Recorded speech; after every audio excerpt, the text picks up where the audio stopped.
আজ পর্যন্ত কোনোদিন মুসলমানদের উৎসব শবে বরাত একটা হিন্দু মসজিদে দেখার জন্য আসলো না। মুসলমানদের উৎসব শবে কদর একটা হিন্দু কোনোদিন চাওয়ার জন্য আসলো না।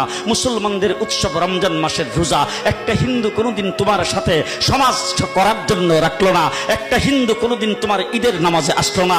একটা হিন্দু কোনোদিন তোমার সাথে জুমার নামাজে অংশগ্রহণ করলো না, তোমাকে দেখার জন্য পর্যন্ত আসলো না। তার কারণ হলো হিন্দুরা মনে করে এটা মুসলমানের উৎসব, আর তুমি মুসলমান হইয়া হিন্দুর দুর্গা পূজায় কিভাবে গেলা? তোমার কি হয়ে গেল? তোমার কি লজ্জা শরম তুমি ধুয়ে ফেলে দিয়েছো? তোমার কি কোনো লজ্জা শরম নাই? লজ্জা শরম নাই? আবার কি সুন্দর বলতেছ, ধর্ম যার যার উৎসব সবাই। হাই হাই হাই, ও মুসলমান যুবকেরা ভালো করে শোনো, ধর্ম যার যার উৎসব সবার, তাইলে বিয়া যার যার বউ তো সবার। জি, বিয়ে যার যার বউ সবার, পুষ্কুনি যার যার মাস সবার, গাছ যার যার ফল সবার, ক্ষেত যার যার ফসল সবার, দোকান যার যার মাল সবার। এখন ঘুমাইছে কি কথা বলেন না কেন?